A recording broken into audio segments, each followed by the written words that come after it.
अभी यही बोलना है कि 15 साल किस तरह से आगे का सरकार, टीएमसी का सरकार हर विषय में राजनीति किए हैं और डेवलपमेंट अपने से तो कुछ किया नहीं है और केंद्र सरकार बार बार करना चाहे उसको रोक दिए।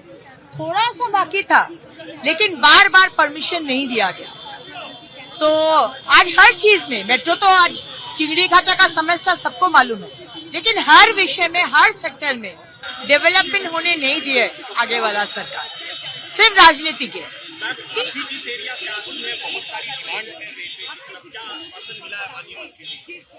आज बहुत देर का बैठक हुआ, माननीय मुख्यमंत्री जी भी थे और हर विधायक हर सांसद अपना अपना एरिया का जो विषय है, जो डेवलपमेंट का काम है, जो प्रॉब्लम है वो लिखकर हम लोग दिए हैं। बहुत सारे जन बोलने का टाइम मिला, बहुत जन को तो बोलने का टाइम नहीं मिला, तो सबको ही हम लोग अपना क्षेत्र से पेपर दिए हैं। और माननीय रेल मंत्री जी आश्वासन दिए कि हर चीज को देखा जाए, हर चीज।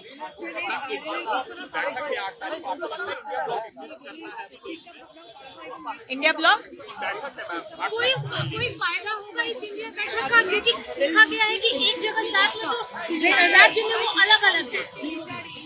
देखिए, परिवारवाद राजनीतिक दल, लोकल पार्टी जो परिवार को लेकर चलता था, डायनास्टिक पॉलिटिक्स, अभी पूरा माने भारत के लोग पूरा उसको प्रत्याख्यान किए हैं।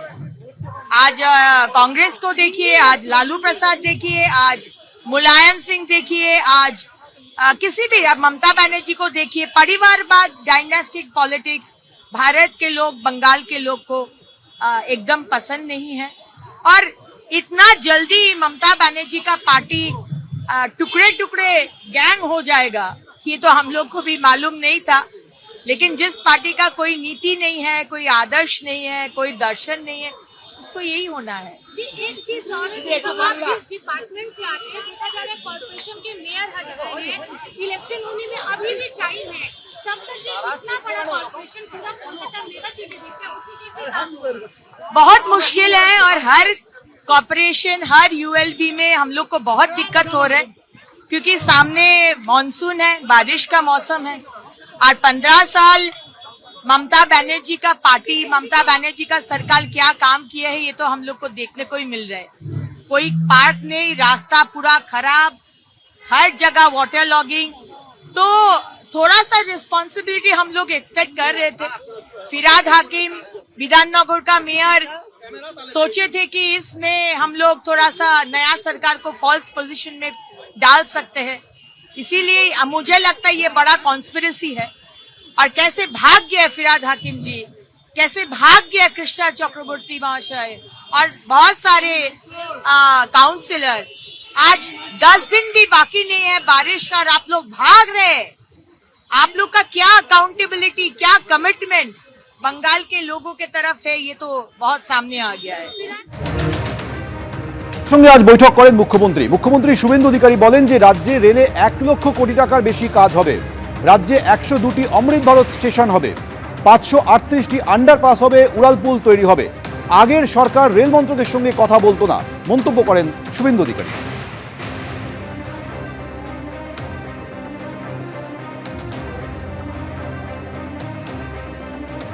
আজকে আপনাদের খুব খুশির খবর যে আমাদের এই মিটিংয়ের যে আউটকাম হবে তাতে পশ্চিমবঙ্গে রেল সেক্টরে 1 লক্ষ কোটি টাকার বেশি কাজ হবে।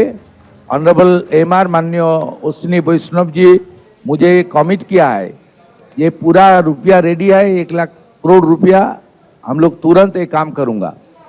এতে 102টি নতুন আমাদের অমৃত ভারত স্টেশন মডার্নাইজেশন হবে, আধুনিক মানের হবে এবং 538টা ফ্লাইওভার এবং আন্ডারপাসেস হবে। ইটস এ গ্রেট অ্যাচিভমেন্ট, একটা বড় অপরচুনিটি আমাদের ছিল। আগের সরকার রেল দপ্তরের সঙ্গে কথা বলেনি, রেলওয়ে মিনিস্টারের সঙ্গে যোগাযোগ করেনি। অনারেবল রেলওয়ে মিনিস্টার অনেকবার দিদেন সিএমকে চিঠি করেছেন, রেল বোর্ড চিফ সেক্রেটারিকে চিঠি করেছেন, বাট দে নট রেসপন্ডেড, মানে ওরা কোঅপারেট করেনি, চিঠির উত্তর পর্যন্ত দেয়নি। আমি সরাসরি কথা বলবো আমাদের প্রতিনিধি অরিত্রিক ভট্টাচার্য রয়েছেন আমাদের সঙ্গে। অরিত্রিক,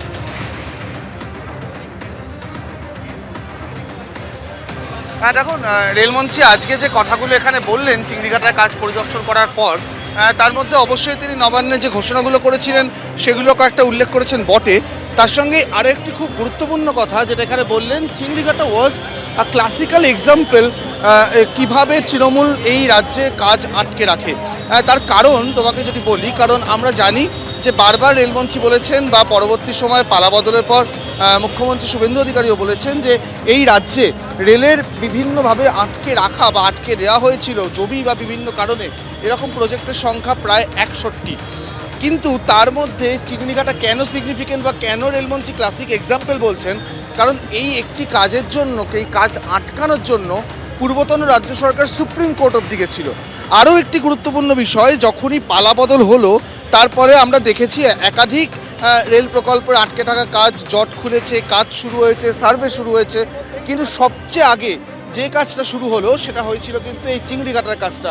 এবং আমরা যেটা দেখতে পাচ্ছি এই মুহূর্তে, আমার সহকর্মী সন্দীপন গুপ্ত এই চিংড়িঘাটার এই অংশেই আমরা দেখাচ্ছি, এই যে বাইপাসের ওপর দিয়ে দুটো গার্ডার, এই দুটো গার্ডার বসানোর জন্য 18 মাস অপেক্ষা করতে হয়েছিল আরবিএনএলকে, মেট্রো কর্তৃপক্ষকে, যেটা 120 ঘন্টা ব্লক নিয়ে 2 সপ্তাহ মিলিয়ে এবং মোটামুটি 110 ঘন্টার মধ্যে এই কাজ শেষ করা হয়েছিল।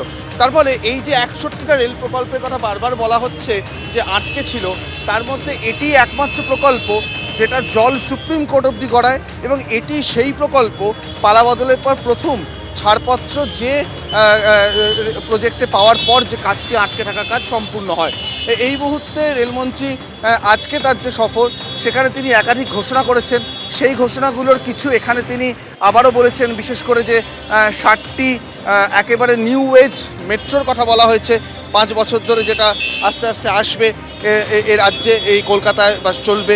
অন্যান্য প্রকল্পগুলোর ক্ষেত্রে রাজ্য সরকারের সঙ্গে সহযোগিতার কথা বলা হয়েছে। সার্বিকভাবে তার এই সফর রেলের জন্য অত্যন্ত গুরুত্বপূর্ণ, সেটা রেলকর্তারা মনে করছেন। তার কারণ যে বিজেপি সরকার এখানে আসার পর থেকে বেশ কয়েকটি রেলের প্রজেক্ট যেগুলো আটকে ছিল সেগুলো ছাড়পত্র মিলছিল। এমনকি গত সপ্তাহে রেলমন্ত্রী নিজে ভার্চুয়াল মিটিং করেন এই পশ্চিমবঙ্গে যতগুলো রেলের জোন রয়েছে সেই জোনের জিএম এবং অন্যান্য আধিকারিকদের সঙ্গে। এই পশ্চিমবঙ্গে শুধুমাত্র তো কলকাতা মেট্রো নয়, তার সঙ্গে পূর্ব রেল, দক্ষিণ পূর্ব রেল এবং উত্তর পূর্ব সীমান্ত রেলে কিছু কিছু অংশ এখানে রয়েছে। তাদের প্রত্যেকে জিএমের সঙ্গে কথা বলে তিনি রিপোর্ট দেন আবারও বিস্তারিত কোন কোন কাজ এখানে আটকে থাকে। চিংড়িঘাটা তার মধ্যে গুরুত্বপূর্ণ। চিংড়িঘাটায় তিনি আজকে এসছেন, চিংড়িঘাটার এই কাজ যেটা সম্পূর্ণ হয়েছে। আমি আরও একটা বিষয় সন্দীপন গুপ্তকে দেখাতে বলবো, এই যে 317, 318, 319 এই 3টে পিলারের মধ্যে যে গার্ডারটা বসানোর পর যেহেতু কিছুটা সময় কেটে গেছে, আরও 2টো পিলারের মধ্যে গার্ডার সংযোগের কাজ কিন্তু শেষ হয়ে গিয়েছে। তুমি দেখো এখন এই বাইপাসের এক অংশে যে কাজ স্থবির হয়েছিল সেই কাজ এখন নিউ টাউনের মধ্যে ঢুকতে শুরু করেছে। এবং যেটা মেট্রো কর্তৃপক্ষ জানাচ্ছেন, যেটা তারা বারবার দাবি করছেন, যে সেক্টর 5-এর অবধি এই গার্ডার বসানোর কাজ শেষ হওয়ার খুব বেশি দেরি হবে না। এবং সেক্ষেত্রে লাইন পাতা, সিগন্যালিং ব্যবস্থা থেকে শুরু করে তারপর একেবারেই কমিশন অফ রেলওয়ে সেফটি ছাড়পত্র, বিদ্যুৎ বিভাগের ছাড়পত্র, দমকলের ছাড়পত্র, এইগুলো পেতে খুব অসুবিধা হওয়ার কারণ নয় বলেই মনে করছেন, কারণ মূল নির্মাণ কাজ থেকে আটকে ছিল, সেটাই হচ্ছিল না।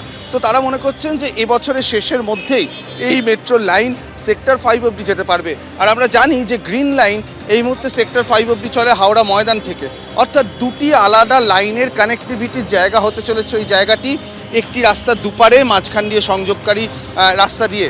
তার ফলে যেটা দাঁড়াবে, সেই নিউ গড়িয়া থেকে লোকজন যেমন সেক্টর 5-এ অফিস পাড়া, নব্য অফিস পাড়ায় অফিস যেমন আসতে পারবেন, সেখান থেকে একটি মেট্রো চেঞ্জ করে একেবারে ধর্মতলা, শিয়ালদা, হাওড়ার মতন জায়গাতেও যাওয়া সম্ভব হবে। এই বিষয়গুলোই ত্বরান্বিত করার জন্য রেলমন্ত্রীর আশা। এবিপি আনন্দ, এগিয়ে থাকে, এগিয়ে রাখে।